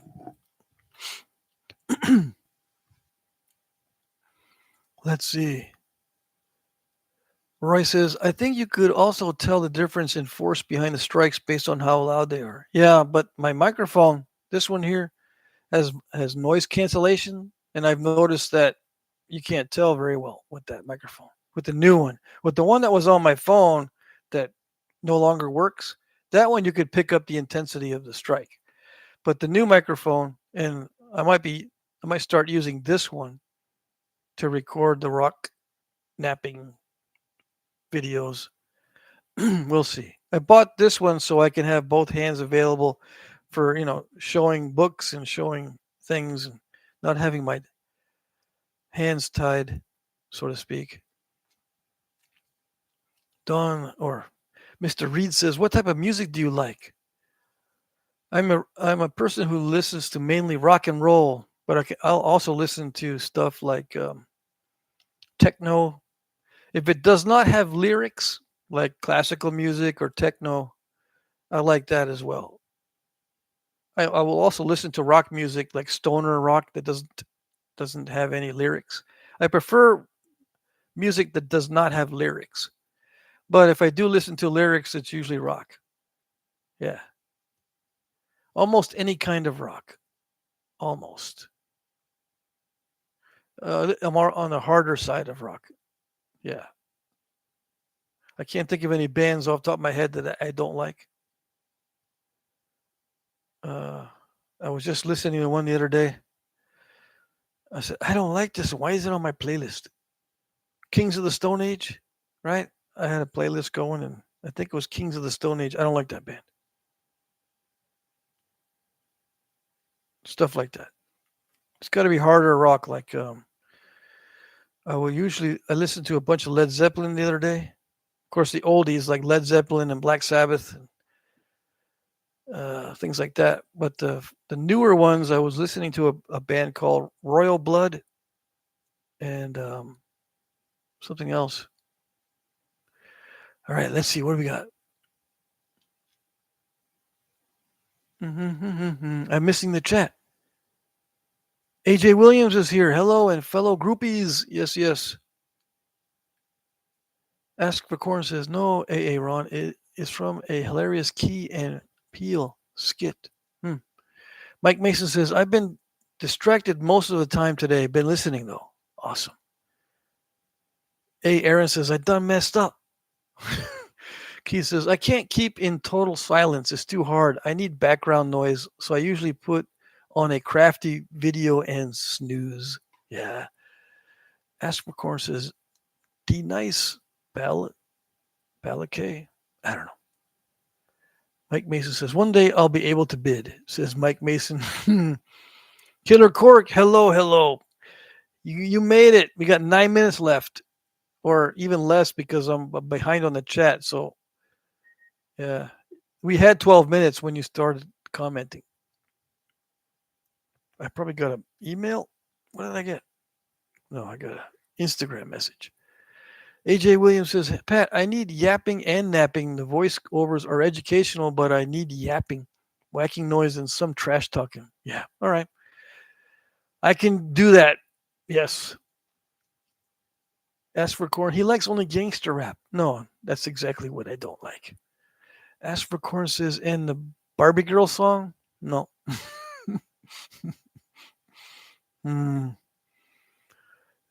That would be hell.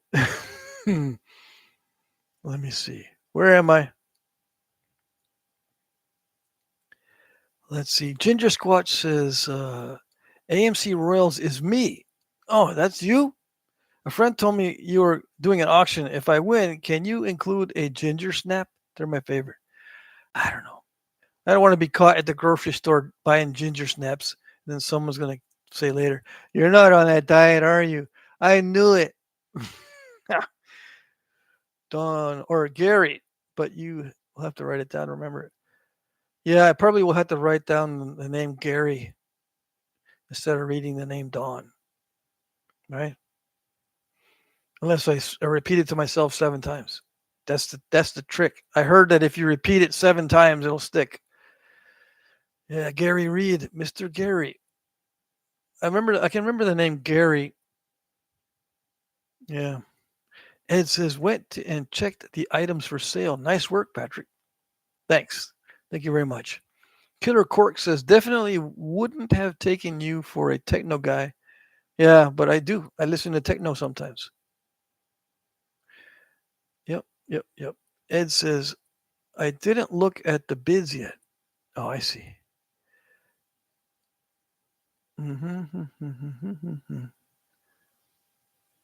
Let's see. Fertile Joe said, we made ZZ Top, Skinner, Mellencamp. Oh, yeah, ZZ Top's one of my favorites. I don't like Mellencamp.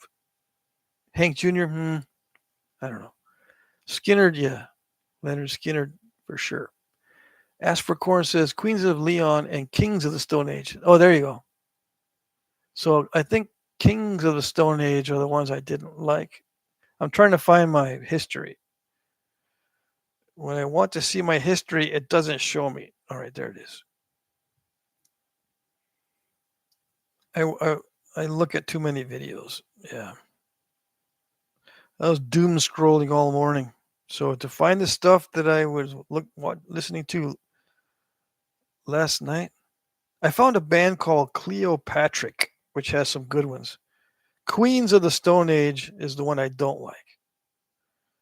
Let's see. Yeah, that's the one I don't like. Queens of the Stone Age.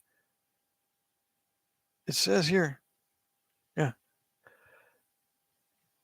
Let's see. It says queens, not kings. You're messing me up.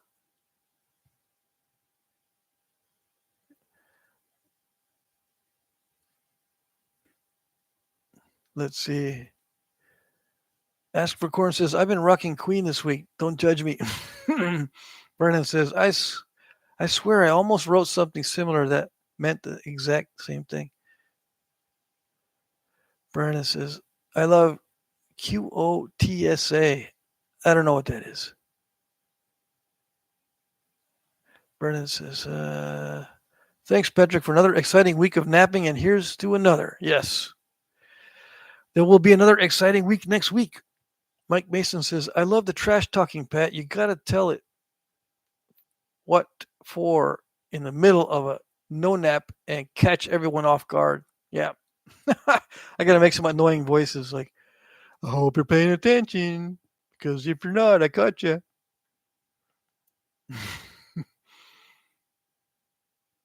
Mike Mason says, okay, Dwayne Griffin's here. Hey, evening, Patrick. Have you ever heard of the instrumental played by Mason Williams called Classical Gas? It came out in the 70s. I have no idea. I might have. Alan says, I know Ginger Squatch. He's good fun. With a name like that, I suppose so. Dale Carnegie. I don't know. Gary, do you remember me? I brought all your antlers 2 years ago, and I bought all your antlers 2 years ago, and last year more.